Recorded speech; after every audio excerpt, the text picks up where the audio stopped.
করা যুবকবৃন্দের উদ্যোগে আজকে রাস্তা পরিষ্কার সংক্রান্ত কাজ সম্পন্ন হয়েছে আলহামদুলিল্লাহ। রাস্তাঘাট পরিষ্কার হওয়া এলাকার জন্য একটা উন্নতির ব্যাপার সেবার সবাইকে ধন্যবাদ দিতেছি। এত দীর্ঘ পথ আমরা প্রতিদিন আসা যাওয়া করতে চাই, সাতটা বয়ে আমরা এদিকে অনেক সময় যাইতে চাই না।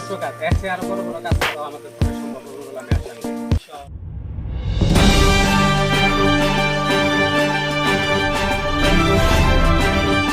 শিবরামপুর গ্রামের প্রধান সড়ক জঙ্গলাকীর্ণ হয়ে পড়ায় দীর্ঘদিন ধরে এলাকাবাসীর চলাচলে চরম দুর্ভোগ সৃষ্টি হচ্ছিল। এই পরিস্থিতি নিরসনে গ্রামের যুবকদের উদ্যোগে স্বেচ্ছাশ্রম ভিত্তিক পরিষ্কার পরিচ্ছন্নতা কর্মসূচি সফলভাবে সম্পন্ন হয়েছে।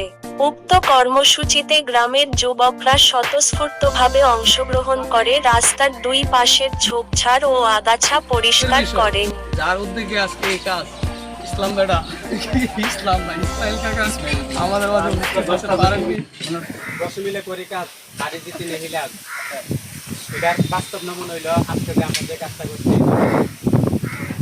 আমাদের মধ্যে যদি ঐক্য থাকে কথা থাকে তাহলে এই জায়গায় নেন আরো বড় বড় সুন্দর কাজ একটা ভিডিও নিন হালকা। তো আজকে যারা স্বয়ংক্রিয়ভাবে এই কাজের মধ্যে অংশগ্রহণ করছে এবং যারা পরামর্শ দিছে এবং যারা শ্রম দিচ্ছে, আপনারা দেখছেন যে এখানে শ্রম দিয়ে যে বিশেষ করে এই পাইপটা আটকা ছিল যাতে ওই রাস্তার মধ্যে বৃষ্টি হলে পানি উঠে থাকতো, এদিক দিয়ে নামাজে যাওয়া খুব কষ্ট হইতো। তো পাইপটাও আমার ছোটো ভাই ইসমাইল শরীফ সবাই মিলে এটা পরিষ্কার করে দিয়েছে, আর আমাদের গ্রামের যুবকরা সবাই মিলে এই যে রাস্তাটা পরিষ্কার করে দিয়েছে।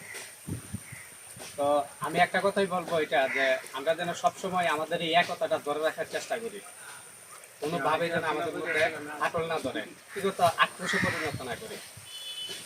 আর হিংসা বিদ্বেষ আমরা যেন ভুলে থাকি। এই দুইটা জিনিস যদি আমরা বাদ দিয়ে চলতে পারি তাহলে এটা তো ছোট কাজ, এর চেয়ে আরো বড় বড় কাজ করা আমাদের পক্ষে সম্ভব হবে বলে আমি আশা করি। আমাদের এলাকার ছোট ছোট ভাই অত ভাতিজা বাগনা আছে আর মিল্লা করছে এই সুন্দর কাজের যেই আজকে যে কাজ হয়েছে ইনশাল্লাহ অনেক ভালো কাজ হয়েছে। এই কাজের জন্য যেই রাস্তাতে যাইব এই গ্রামের ফোলা বাইন্ডে ইনশাল্লাহ ভালো করব, আগামীতে যেন এসছে ভালো কোনো কাজ করতে পারে। এই জন্য আমাদের এই গ্রামের ফোলা বাইন্ডে অনেক ধন্যবাদ। এখানে একটা পাইপ আছে, এই পুকুরটা একটু উঁচা আর ওই পুকুরটা একটু নেচা, বৃষ্টির কারণে এই পুকুরে পানি লোড হইলে এখানে একটা পাইপ আছে, পাইপটা কোনো একজন ব্যক্তি, আমরা তো আর জানি না আন্তাজা, কোনো একজন ব্যক্তিটা ব্লক করে রাখছে পাইপটা, মানে এই পুকুর থেকে ওই পুকুরে পানি যাওয়ার পানি নামার যে পাইপ লাইনটা আছে ওটা ব্লক করে রাখছে কোনো একজন ব্যক্তি। ব্লক করে রাখার কারণে বৃষ্টি হইলে পানি আর ওই পারে যাইতে পারে না, ওই পারে পানি না যাওয়ার কারণে এখানে পানি ফুললা রাস্তার উপরে পানি উঠতে থাকে। তো আজকে আমরা এই পাইপের ব্লকটা আনব্লক করছি, আর ওইদিকে পুরা জঙ্গল হয়ে আসছিল, কেউ উদ্যোগ নেয় না, গ্রামের মানুষজন এদিক সেদিক নানা রকম ব্যস্ততা। তো আজকে সবাইরে এক কইরা, সবাই আসে নাই, 10-12 জন যারাই আসছে সবাইরে এক কইরা এখানে পুরাটা ক্লিন করা হয়েছে রাস্তাটা, জঙ্গল মঙ্গল, এরপরে এই পাইপের ব্লক মোটামুটি আলহামদুলিল্লাহ ভালো কাজ হয়েছে। গ্রামের যুবক ভাই বড় ভাই সবাইকে ধন্যবাদ দিতেছি আমার পক্ষ থেকে। সবাই আমার ডাকে নেক্সট টাইম সবাই সারা দিবেন ডাকে। এখন শিবরামপুরের যে প্রবেশ মুখ অর্থাৎ মাদ্রাসার পাশে যে রাস্তাটা আমরা দীর্ঘদিন ধরে এখানে অবহেলিত, অর্থাৎ এই রাস্তার উপরে পানি জমে রাস্তার যে সরকারি স্কুলিং এগুলো বন্ধ হয়ে গেছে। আজকে আমরা গ্রুপে একটা আপডেট পাইছি যে এটা আফ্রিকার জঙ্গল। দীর্ঘদিনের এই সমস্যাটা আমরা একদিনে সমাধান করতে পারছি, আর এই একদিনের সমাধানটা সবচেয়ে বড় উদ্যোগ হয়েছে যুবক শ্রেণীর ছেলে, শিবরামপুরের যুবক যারা আছে তারা কাজ করছে। আমার পাশে আছে হুসাইন, সে তাকে আমরা যখন ঘোষণা দিয়েছিলাম 10টায় কাজ করবো, সে 5 মিনিট আগেই এসে কাজ করা আরম্ভ করে দিয়েছে।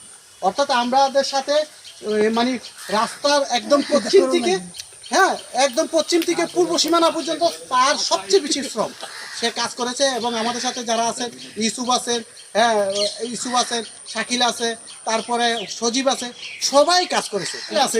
বিশেষ করে ইসমাইলের উদ্যোগেই কাজটা হয়, কারণ ইসমাইল কাজ করে না কিন্তু কাজে লাগাই দেয়।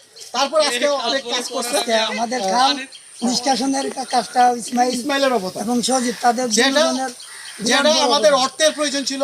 আমাদের ইসুফরে নিয়ে আমরা গত 3 দিন আগে বসছিলাম যে এখানে 2500 টাকা ফাইভ লাগবে আর 500 টাকা খরচ লাগবে। অলরেডি 3000 টাকার বাজেটের কাজ ইসমাইলের নিজেই বাঁশ দিয়ে গুতায় এটা ক্লিয়ার করে নিয়েছে, অর্থাৎ আমাদের আর টাকা লাগবে না।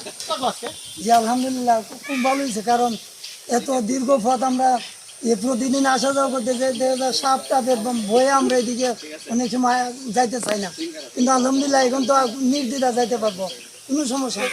আমরা এই রাস্তাটাও পরিষ্কার করছি, এই রাস্তাটা এখন আমরা নির্দ্বিধা, আর কোনো সাপ টাপের ভয় নাই। ধন্যবাদ হোসেন।